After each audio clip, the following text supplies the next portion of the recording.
لحظة، إذا جديد على القناة ودخلت المقطع بس عشان الثمنيل، ترى لا أني مدرب رياضة ولا أني بأخصائي تغذية ولا شيء. اللهم سؤال أن سألته من عدة أسئلة في هذا المقطع وحسيت أنه يعني بيدخل ناس كثير على المقطع. يعني صح أني جريتك، لكن أقعد أنت في المقطع يمكن أقعد. هذا أول شيء. وثاني شيء، اشتقت لكم يا أخوان، والله الشوق إنه مليون. داري ما حد اشتاق لي، لكن أنا اشتقت لكم عاد، مو بلازم حد يشتاق. كيفي اشتقتوا وعاد رجعنا إن شاء الله، وإن شاء الله نرجع بشكل مستمر كل شهر مقطع. يعني هذا جدولي أنا في العادة، كل شهر مقطع. أما 4 شهور هذه غريبة شوي، فإن شاء الله عاد ما تتكرر مرة ثانية. لكن أهم شيء إحنا رجعنا من قوة الشوق، حتى ما في انترو، على طول نخش على المقطع على طول بسم الله. ولا قلنا ما في انترو، المشكلة اللي بمنتج المقطع، بس إني عارف إني ورع وبحط انترو بعد أخرب كذا على نفسي. طبعا اللي يذكر قبل 4 شهور يوم دخلت 10,000 دخلت 10,000 وأنا سحبت القناة. قليل الحياة. الزبدة إني يوم دخلت 10,000 قلت خلني أسوي مقطع أسئلة، وأرسلت سنابة في الانستغرام، ستورية في الانستغرام نزلتها، كنت أعطوني أسئلتكم ومن هذا الكلام. بما أن ما فيه مقطع أسئلة قد سويته في القناة القديمين، ما في مقطع أسئلة قبل ذا ولا هذا أول مقطع، فأعطيتوني الأسئلة هو مخزنها صار لي 4 شهور في الجوال. فنخش على السؤال الأول، يقول وش تشجع في كرة القدم في أوروبا؟ الملكي ريال مدريد، والحمد لله اللي أنعم علي إني أشجع الهلال وريال مدريد. والله أنا ترى نعم صدق، اللي يشجع الهلال وريال مدريد يعني محلي قاعد تفوز وتطفش من الفوز أحيانا، وأوروبيا بعد خلاص تزهق من كثر دوريات الأبطال. فجوابا على السؤال مدريدي. والسؤال اللي بعده من حمزة مصمم الثمنيل لهذا المقطع، يقول هل أخذت اليوتيوب كشيء أساسي أو ثانوي في الحياة؟ لا والله، لو أنه كان أساسي كان ما قطعت هذه القطعة. فهو حاليا ثانوي، وعقبال عقبال ما يشير إن شاء الله أساسي. هو متى راح يكون أساسي؟ إذا كان يدخل لي قرينجش، لكن حاليا يدخل لكن مو لدرجة إني أسحب على باقي الأشياء ويصير هو أساسي. السؤال اللي بعده يقول هل توقعت إنك بتوصل لهذا العدد أو لا؟ وهل توقعت بهذه السرعة توصل أو لا؟ سؤال بسيط لكن قلت أشارك. يعطيك العافية على السؤال. وتوقعت إن يعني الشيء صراحة ذا كنت يعني الحمد لله عندي ثقة في نفسي، صح إنه مو بذاك الرقم الكبير، بس 10,000 ترى كبير بعد في نفس الوقت، لكن توقعت إني أوصله. وتوقعت بهذه السرعة ولا لا؟ أنا صراحة قليل الحياة توقعت إني بوصل أسرع. بعد كان في بالي كذا تخيلات وخيالي واسع أنا شوي. كنت بخش اليوتيوب، كان عندي بعض الخطط لكن ما زبطت. خلوا الخطط مو لازم أقولها، لكني قلت على خطتي لو مشيت عليها 1,000,000 مشترك إن شاء الله في 6 شهور، حولها إن شاء الله.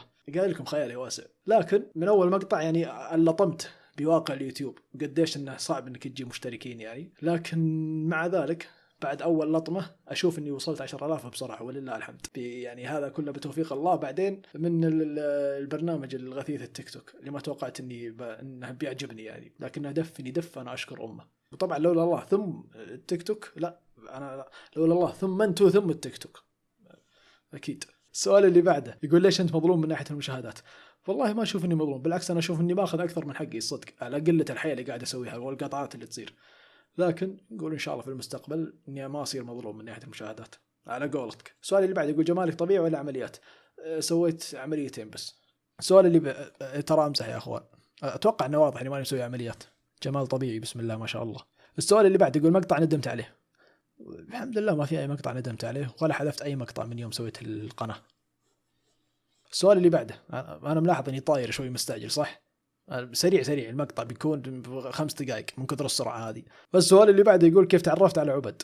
عبد كيف تعرفت عليه؟ تعرفت عليه إذا ما خاب ظني إنه في مقطع الأبراج كان معلق عندي، فشفت يعني الأفاتار حقه كانها صورة يوتيوبر يعني، فخشيت على القناة وشفت يعني مقاطع يعني وعجبتني، فخشيت يعني وتناقشنا وسولفنا في الانستغرام شوي، ونعم تعرفت عليه. ولكن العلاقة اللي بيننا يعني علاقة يعني مرشد وتلميذ، فمن أعز التلاميذ إلى قلبي يا أبو عابد، بياكلني ذا الحين. التعليق اللي بعده يقول كملت بيتر كول سول؟ إذا كملت عطنا رأيك. طبعا بيتر كول سول هذا يا أخوان اللي ما شاف مقطع المسلسلات حطيته في نص القائمة لأني ما كملته. شفت حتى مو الموسم الأول كامل، شفت نص الموسم الأول، فقلت ما أقدر أقيمه حطيته في النص، وكلوني بعد الناس، فقلت لازم أكمله وكملته إلين آخر موسم اللي الحين ما كملته. لكن من اللي شفت الصدق أستاهل الأكل اللي جاني لأني ما كملته. فإلى الموسم اللي وصلته الصراحة مسلسل جدا قوي، لكن برضو ما بقدر أعطي تقييم هل هو اس ولا ايه ولا لا، لأن النهاية ترى شيء مهم جدا. شفنا وش صار في جيم اوف ثرونز، كيف النهاية عطبت المسلسل. فبيتر كول سول مسلسل ممتاز جدا جدا جدا، والنهايه باقي ما شفتها، لكن بشوفها وبعد واعطيكم الحكم النهائي الختامي. كم مقطع مسلسلات جاي ثاني ما ندري، اني ما اتوقع والله، واضح انكم ما تحبون مقاطع مسلسلات ومبين على المشاهدات، لكن يمكن اعطيكم تقييمي في السناب ولا انستغرام ولا واضحه. السؤال اللي بعده يقول وش تصنف نفسك، كاتب، فنان، رياضي، الى اخره. موديل. السؤال اللي بعده يقول توب 5 العاب. الله يهنكم بكراعي سؤال، اصبر. توب 5 العاب. بقول اللي على بالي الحين جود اوف وور، مو بالاخر واحده، راجناروك اللي قبلها، راجناروك باقي ما قد لعبته، وردد ريدمشن برضو الاخير، سونيك مانيا طبعا قلتها لان طالعت لي الان في الشاشه، سوبر ماريو براذرز القديم بطلع لكم صورته في جزء معين كان اسطوري ذا الجزء، ولعبه زياده كود 7. كود 7 لي مع ذكريات عظيمه، على اني كنت فاشل يعني، احط الكل ستريك عندي RCXD وباكج والهليكوبتر اللي ب7 كلات، لكن كان جزء جدا عظيم. اللي بعده يقول نفذ وجهك لا مجار، الزبده ما ودك تسوي مقطع ثاني عن الوحش او المتوحش؟ والله لا، ما اشوف انا ما احب اني اتكلم عن نفس الشخص اكثر من مره، الا اذا سوى طاعه ثانيه يعني نتكلم عنه وهي مشكله. والله كل مقاطع طاعات، لكن اذا سوى طاعه جديده يعني قويه وتستاهل اني اتكلم عنها، ولا اشوف اني خلاص اعطيته حقه وزياده. هو لا مانع ترى من الدقات كذا في بعض المقاطع، لكن مقطع كامل ثاني عشانه له فاضي له انا. السؤال اللي بعده من الزميل مصعب يقول يا اخي سؤال محيرني، وش افضل اكله عندك؟ ترى انا انسان يا اخوان، صح اني كنت برطيله سابقا، لكن ما عندي اكله ترى معينه مفضله، اكل الاخضر واليابس كل شيء يعجبني. ان قلت البرجر عندك البيتزا بعد، لكن البيتزا ما اكلها كثير على اني اعشق شيء اسمه بيتزا، بس إن قلت بعد البيتزا ولا البرجر في عندك الشاورما، صديقة كل وقت وكل زمان، سواء كنت مقرقش ولا مطفر وعندك الأكل الهندي والله اني جعت، هذا صور آخر الليل بعد الساعة 2. الله يقدر وشكر على سؤال لكن والله ما عندي أكلة مفضلة. والسؤال اللي بعده يقول ايش فيك معصب دايم؟ وين معصب يا اخوان؟ شوفوا انا ليش الناس يحسبوني دايم عصبي؟ اذا لا المقاطع كلها او اغلبها انتقاد، 70% منها انتقاد، فيحسب اني مطنقر دائما. لا تراني انسان جدا مسالم، اروق انسان ممكن تشوفه على وجه الارض، مروق دائما ولا عصب ولا ذا. ترى حتى اللي يطلع لكم المقاطع ما هي بعصبيه، يعني كاركتر بس كذا يطلع، ولا ماني بانسان عصبي جدا، لكن اذا عصبت ما يصير شيء. لكن الزبده اني ماني معصب. السؤال اللي بعده يقول كيف جتك فكره انك تفتح قناه؟ فكره القناه هذه يا اخوان ترى من زمان عندي، لكن اتوقع اني قد قلتها في اول مقطع اني يمكن من 2019 ولا 18 والله ناسي، لكن زبده من زمان الفكره موجوده. هو ما سالت متى كيف، انا شخص اتابع اليوتيوب، واتابع اليوتيوب من ايام ايش اللي وايام برودكاست شو قديم جدا في اليوتيوب، من قبلهم بعد، فمن حبي لهم ومن حبي لليوتيوب يعني قلت يعني تمنيت اني افتح قناه في اليوتيوب، والحمد لله فتحنا، وان شاء الله بس اني اصمل ان شاء الله. اللي بعده يقول افضل لعبه لعبتها من PS1 الى PS5. افضل لعبه لعبتها سوبر ماريو براذرز. اللعبه ذي يا اخوان صح انا ما هي بلعبه بلاي ستيشن هي اصلا، لكن كان عندي من ذيك الاشرطه اللي تروح تشتريها فيها مليون الف شريط، كان من ضمنها هذه اللعبه. من كثر الادمان يا اخوان كنت ادخل العب اوصل الين نص تقريبا اللعبه كامله، نص اللعبه كامله اوصل نصها، بعدين اصحى اليوم الثاني واعيد من اول وجديد لما عندي التخزينه، ولا عندي مشكله ارجع اعيد نفس اللعبه والعبها لين بس زبدنا لعبة كويسة. السؤال اللي بعده من الزميل برضو فات سنوي بير يقول ودي أشوفك أنتم شاري تجلدوا بعض، أتوقع يقصد نجلد ناس يعني ناس مع بعض، ولو معاكم عبد زيادة يا سلام. والله ما تدري، ممكن المقطع الجاي ولا اللي بعده ولا ما ندري إن شاء الله نقول. بس السؤال اللي بعده يقول وش هدفك بعد 10,000 مشترك؟ مبروك الله يبارك فيك، رد متأخر بعد 4 شهور لكن الله يبارك فيك. الهدف عاد نكمل ننزل إن شاء الله، ويصير اليوتيوب مصدر دخل أساسي. داري تقولون أنت يا أخي داخل اليوتيوب بس عشان فلوس، هو شيء أحبه وفي نفس الوقت أبغاه بعد عشان فلوس، لأن لو صار مصدر دخل فلوس فأخاف إني أسحب عليه، لأن لا سحبت عليه بطفر. نعم. اللي بعده يقول إيش اللي خلاك تتحمس تبدأ القناة؟ نفس السؤال اللي قبل شوي، خلاص جاوبنا على سؤالك يعطيك العافية. لا في جزء ثاني للسؤال يقول وهل الأفكار كلها من المتابعين أو منك؟ الأفكار يعني نص، أحيانا من المتابعين أحيانا مني، أحيانا تعاون، تجيني فكرة وأجي ألعب إيش ذا الفلسفة، خلاص أحيانا نص أمطط في السؤال وخلاص جاوب ولا ترضخ. السؤال اللي بعده من الزميل برضو عبد الملك، الزملاء واجد ترى يا أخوان، يقول تكفى أقول إنك تتفق أبو حسين؟ نقول إن شاء الله، أصبر خلنا نشوف. كريستيانو أعظم من ميسي وون بيس أفضل من أتاك.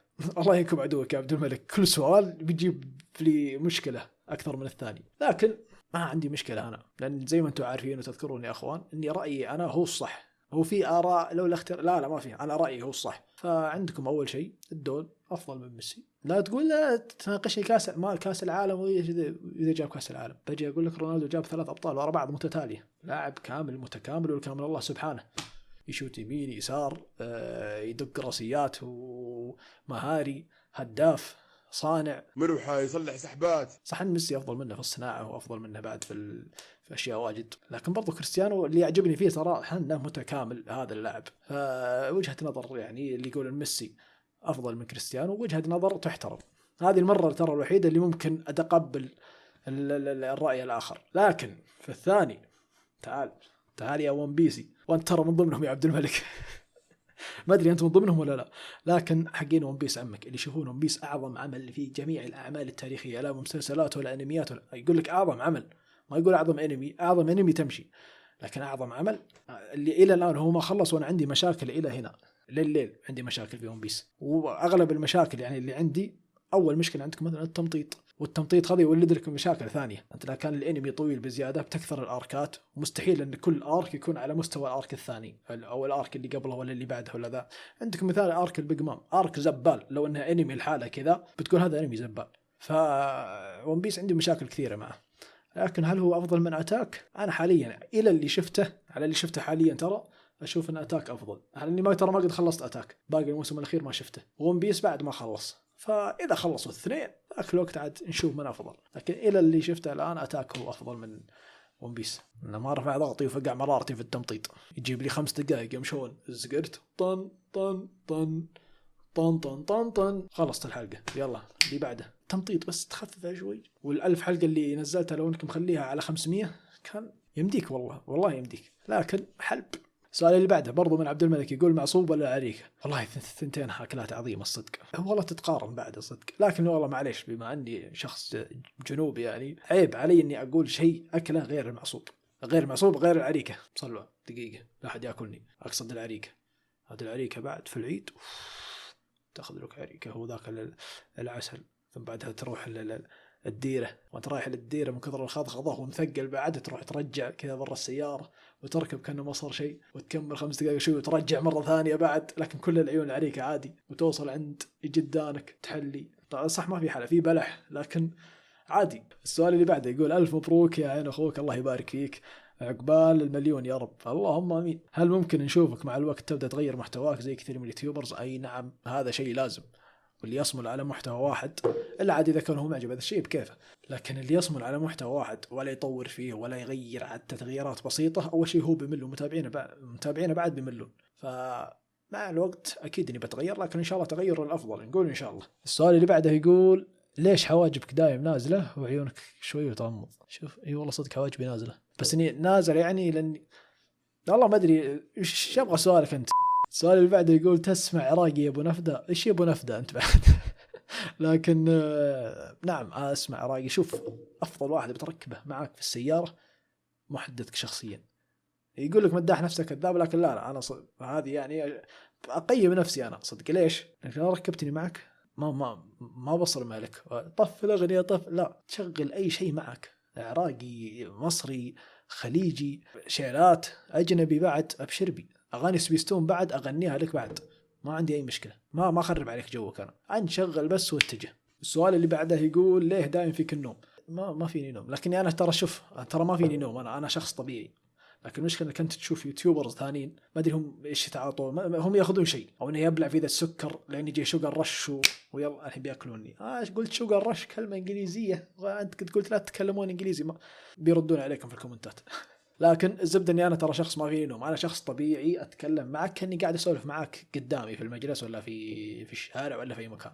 ايش تبغاني اخش السلام عليكم ورحمه الله وبركاته؟ برضو في سبب ثاني الصدق اني اصور دايم وهالي رقود، فما له داعي اني اصايح والسلام عليكم وجر ام المقطع لايكات يخش علي طويل العمر بحلوه. طبعا حلوه هذه خلوها، هذه قصه ثانيه بعدين اقولها لكم. اللي بعده يقول فتحت القناه عشان وش يا ترى؟ نسى يكتب وش، هل عشان الفلوس ولا شهره ولا الاثنين؟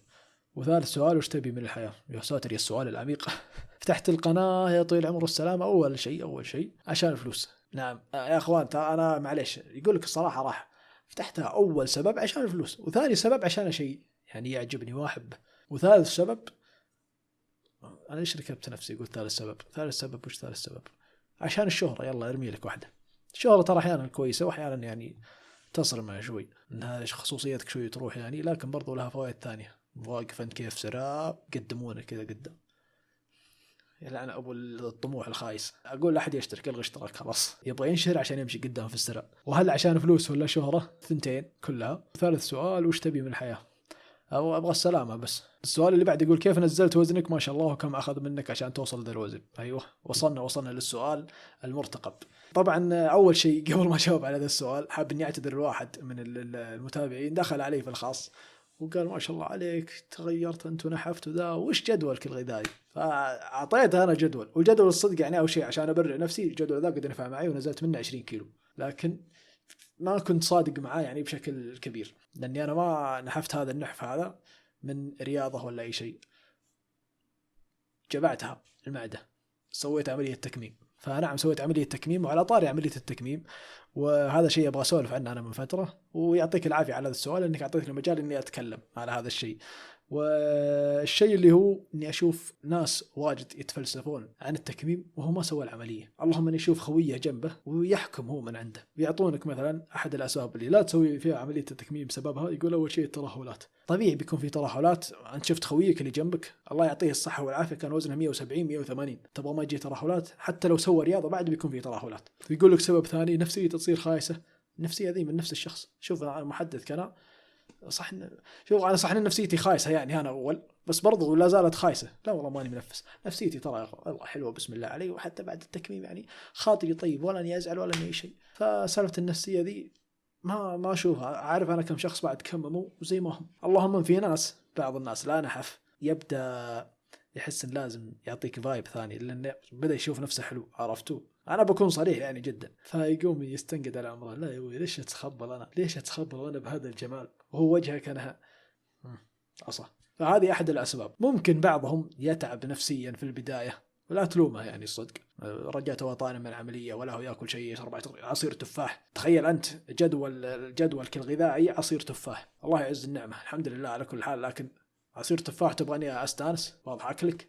سرمها. اذا وصلت مرحله الاكل خلاص بضحك لك وبستانس وترجع النفسيه حلوه. لكن اغلب الاعذار اللي اسمعها عن التكميم اللي هي هذه الترهلات، تساقط الشعر بعد، وبرضو النفسيه. فهذه كلها عندك اول شيء الترهلات. نادي ما يقصر معك، خاصه اذا كان وزنك انت باقي تقدر تلحق يعني من 140 وتحت تقريبا، هذه تقدر انت لو سويت رياضه تخفف من حد الترهلات. ولا ترهلات بيني وبينكم فيك حتى لو انك مسوي رياضه، انت نحفت بالرياضه من وزن 160 180، الترهلات فيك والله يعينك، ما عاد قالك توصل ذا الوزن الا عاد اذا فيك مرض الله يشفيك.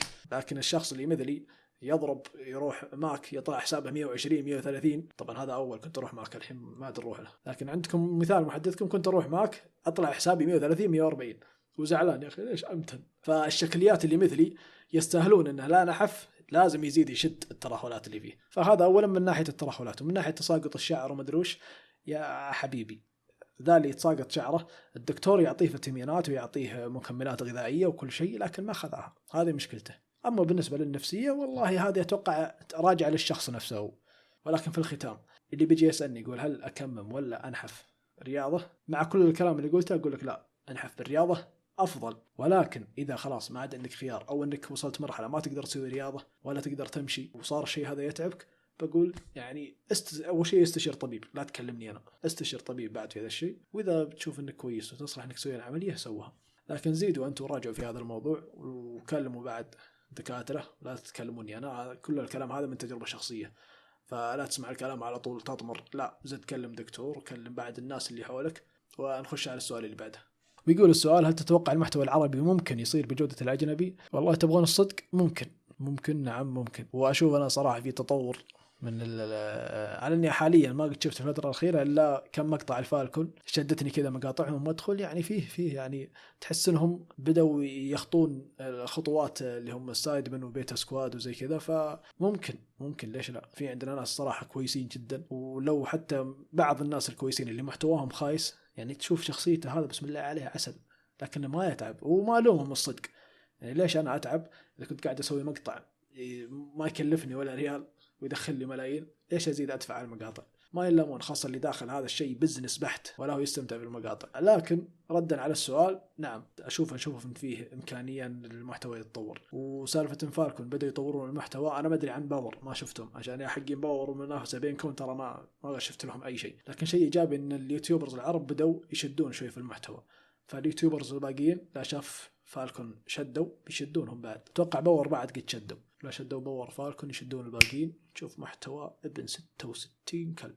والسؤال اللي بعده يقول وش رايك في التيك توك بشكل عام؟ في تطور الصدق، داري انصدمت، لكن والله اني اشوف انه قاعد يعني في تطور. صح انه لا يزال خايس يعني، لكن صار فيه ناس يطلعون محتواهم كويس، سكتشات تضحك، ميمز اللي بدأت تطلع من التيك توك تضحك، وما عاد في بثوث هذه تزيد من جودته بنسبة 70%. يعني مو انت قاعد كذا تقلب فجأة يطلع لك مقطع بث يغث اهلك، لا خلاص هذا الشيء راح. ما عاد وانت تتقلب انا سمك، ما في، خلاص ارتحنا من هذه الاشياء الحمد لله.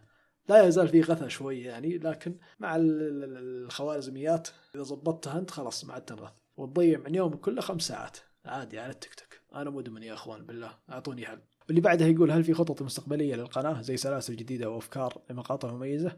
نقول ان شاء الله. انا لو ودي اني الان اسوي بعض الافكار اللي في بالي، لكن الافكار اللي في بالي تحتاج لها يعني شوي مبالغ بسيطه، لكن نجمع حبه نقعد على هذا الوضع حاليا الان الين ما نتطور في المستقبل ان شاء الله. السؤال اللي بعده يقول ليه ما تسمي قناتك ابو حسين بدال موفلو؟ وهل تسمع بودكاستات؟ واذا فيه شيء، واذا فيه وش افضل وش اللي ميم؟ وهذه تحيه لك حبيبي والله على التحيه، لكن اخر سؤالك ما فهمته.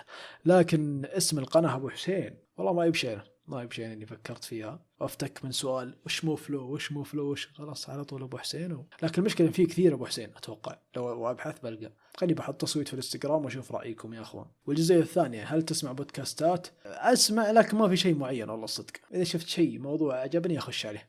السؤال اللي بعده من الزميل شادو يقول مبروك 10,000 يا حب، الله يبارك فيك. وافضل عمل تابعته بريكنج باد، ولا اسمع نفس يا حقين ون بيس، يا افضل عمل يا مدري وشو. خلوه يخلص بعدين تعال يقول لي افضل عمل. هو يخسي حتى انه يكون افضل عمل بعد، لكن على اني ترى لا حد يزعل، تراني انا تابع ون بيس هو اللي دخلني اساسا الانمي اصلا، لانه وقف في سبيس تون وقلت يا ولد لازم اكمل، هذا اسطوري، فهو اللي دخلني. لكن لا حد يجيني يقول انه الافضل. انا ايش فيني حاقد على حقين ون بيس؟ والله ما لا انكم اصمقتونا. السؤال اللي بعده يقول ليش ما تنزل محتوى كروي، يعني تقييم لاعبين او انديه وما الى ذلك؟ ودنا نغير عن التسويف في العاهات شوي. والله صدق انه ودي، انا الصدق ودي، حتى اني نزلت مره في التصويت في الانستغرام وحطيت من ضمن الخيارات ان تبغون تكون كرويه ولا لا، اقل نسبه تصويت، والباقيين كلهم يا انمي ولا مسلسلات ولا تسفيل. فوالله انه ودي، لكن نمشي على راي الاغلبيه. وبرضو بيني وبينك تراني الصراحه يعني الكوره الفتره اللي فاتت كنت مقصر بشكل كبير اني ما اتابعها. يلا اتابع الهلال وريال مدريد، ما عادني الابطال بس وبعضها بعد ماني اتابعها. السؤال اللي بعده من التلميذ عبد يقول لو محتواك مكان نقد ايش ممكن يكون؟ والله ممكن يكون جيمنج ولا اشياء شاطحه ما ندري. السؤال اللي بعده من الزميل محمد عبد الله يقول في امل نشوفك تقدم محتوى قصص في المستقبل. نعم ان شاء الله ننزل محتوى قصص، لكن ما هو بقصص الروايات ولا شيء، لا قصص صارت لي انا شخصيا، ما هو كثر السوالف والقصص، لكن في واحده ان شاء الله جيده، واحده في بالي الان يعني. وفي سؤال ثاني كثير، ترى حياتي مو فكك لذا الدرجه انا ما عندي الا قصه واحده، لا ان شاء الله في سوالف، واذا ما في بعد بكذب عليكم. السؤال اللي بعد يقول هل فكرت انك تصير جيمر، لان مستحيل يستمر محتواك نقد ورأي؟ لو بنزل جيمنج راح يكون له قناة ثانية خاصة. ليش؟ لأن أنا شخصيا عانيت من هذه المشكلة مع قناة براء خوي بندريتا. أتابع أنا مقاطعه اللي ما هي بجيمنج، فأدخل 5 مقاطع جيمنج ومقطع واحد ثاني ما له دخل بالجيمنج، أنا بتابع له أي شيء إلا الجيمنج أنا ما أحب أتابع جيمنج شخصيا أنا، فما بدل المشكلة تواجه الناس اللي يتابعوني، اللي مشترك عندي هو ما يتابع جيمنج، فبسوي قناة ثانية، اللي يبغى يتابع جيمنج يتابع هناك، واللي يبغى يتابع مقاطع هذه يتابعها. طبعا هذه القناة مو بس نقد، ترى في ناس ما ادري ليش يحسبون هذه قناة نقد بس، اسوي اشياء تكلمت عن مواضيع كثير، وكل من يجي يسالني يقول هذه قناة نقد. صح ان الاغلبية نقد، لكن كم مرة قلت نقد انا قبل شوي. الزبدة جيمنج ان شاء الله فيه ان شاء الله. اكتشفت اني ارضخ واجد انا احيانا، هو في البداية كنت مدرعم، بعدين خليت راحتي شوي، صرت امطط في السؤال. ناداني ون بيس. حل عني بقى، حل عني بقى، اتركني ان شاء الله يا واطي.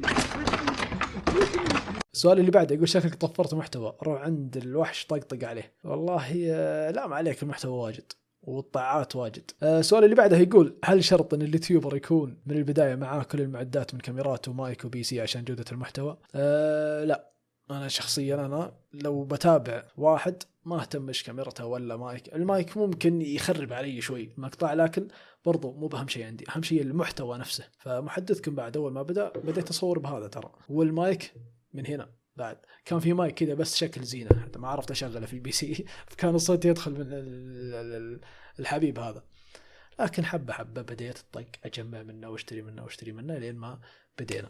لكن ما أقول معناته أنه والله تبدأ تحط الجوال عندك في المقلط وتصور. أصبر، يعني إذا عندك إمكانية جمع، إذا ما تقدر عاد يعني حاول تضبط نفسك باللي موجود.